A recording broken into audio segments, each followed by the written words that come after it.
우리가 혈압을 예를 들면 120에 80을 정상 혈압이라고 하고 140에 90을 고혈압이라고 표현을 합니다. 근데 그럼 환자가 예를 들면 135에 85인 사람이 왔을 때 이 사람은 정상이라고 말할 수 있을 것이냐 아니면 고혈압이라고 말할 수 있을 것이냐, 좀 어려운 부분이거든요. 찬바람이 불면 공단검진 환자분들이 많이 방문하십니다. 추석 연휴가 시작되면 아마도 많이들 방문하실 것 같습니다. 원장님, 요즘 건강검진 시즌이라서 주변에서 많이들 받더라고요. 저는 검사표에서 정상범위라고 뜨면 보통 그냥 안심을 하거든요. 중점으로 봐야 되는 부분이 있을까요? 건강검진 표가 사실은 정상, 비정상으로만 나오지는 않고요. 특히 공단검진 같은 경우는 뭐 약간 중간에 좀 잘 봐야 되는 부분들을 비정상이라든가 뭐 관찰을 요한다 이런 식으로 표현하는 경우들이 많습니다. 우리가 단순히 어떠한 수치가 정상이라 그래가지고 혹은 진료가 필요하다 이런 것보다도 검사 결과를 전체적으로 좀 잘 보고 그 다음에 내가 이해가 안 되는 게 있다면 가까운 병의원에 가서 한 번쯤 상담을 받아보시는 것도 좋겠습니다. 정상에 가깝다라는 표기만 보고서는 방심하면 안 되는 부분이네요. 이게 좀 어려운 얘기인데요. 왜냐하면 제가 환자분들한테 이렇게 설명 많이 하거든요.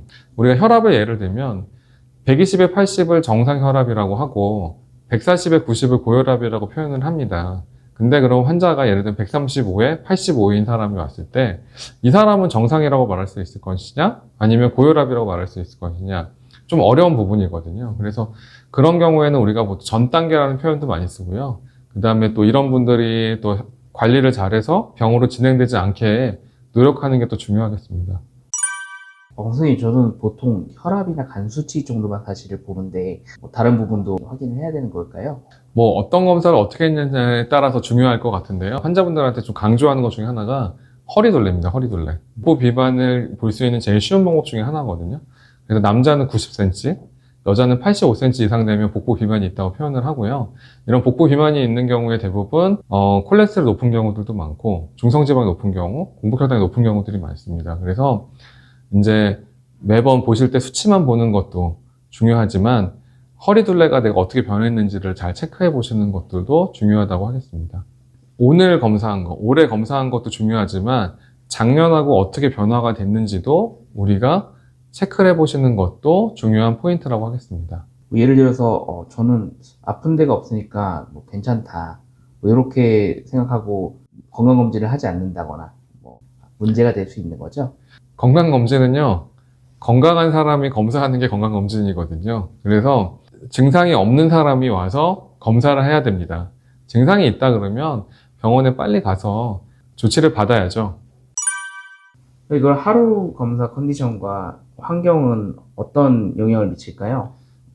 건강검진을 하는데 그 전날 잠을 잘 못 잤다거나 뭐 과식을 했다던가 이러면 이제 혈압이라든가 뭐 중성지방, 혈당 같은 것들은 평소와 다르게 높게 나타날 수가 있습니다. 따라서 건강검진 하기 전에 조금 그렇게 무리하지 않거나 그 다음에 뭐 과식 같은 걸 안 한다거나 이런 것들은 좀 필요할 수 있습니다. 검사에서 그럼 정상이라고 한다면 다음 해에 건강검진을 받으면 되는 건가요? 그 소견에 따라 다를 수 있는데요. 일반적으로 이제 건강검진의 주기라고 하죠. 그래서 보통은 이제 권고 주기가 있습니다. 그래서 우리가 특별한 경우가 아니라면 뭐 비정상이라든가 뭐 진료 요함이 아니고 정상이라고 나왔다고 하면 그 권고 주기에 따라서 검사를 받아보시면 좋을 것 같고요. 하지만 내가 증상이 있다, 내가 불편하다, 그거는 건강검진이 아닙니다. 진료를 봐야 되는 환자일 수 있습니다. 그렇기 때문에 내가 불편하다고 하면 그 권고 주기하고 상관없이 병원에 방문하셔서 진료를 받으셔야 됩니다. 결과지만 보는 게 아니라 그 다음 단계까지 이어져서 완벽하게 봐야 그게 검진이라고 할 수 있겠네요. 그럼요. 그래서 지금 오늘 한번 검사한다고 해가지고 오늘 검사가 정상이라고 해서 10년 후도 정상이라는 건 아니거든요. 우리가 예를 들어 위내시경 같은 경우는 위암 검진 목적으로 시행하는데 2년에 한 번 검사를 받으라고 권고가 되어 있습니다. 그렇게 최소한 2년에 한 번은 검사를 받아야 되고요. 간암 검진 같은 경우는 만성 비형간염이나 C형간염 같은 환자들은 6개월에 한 번 간암 검진, 초음파랑 피 검사를 권고하고 있는데 그런 것들을 그 권고 주기에 맞춰서 검사를 받으시는 게 중요하다고 하겠습니다. 오늘 정리를 해보면 정상 수치만 보고 안심하지 말고 전체적으로 보고 필요하면 추적 검사까지 받아야 한다, 이렇게 정리를 하면 될까요? 맞습니다. 결과지가 정상이라고 안심하면 안 되고요. 과거하고 비교했을 때 어떤 변화가 있었는지, 이 검사들을 또 언제 받아야 되는 권장 주기가 얼마인지를 꼭 확인하셔서 건강을 잘 챙기셨으면 좋겠습니다. 네, 오늘도 좋은 정보 정말 감사합니다, 원장님. 네, 감사합니다.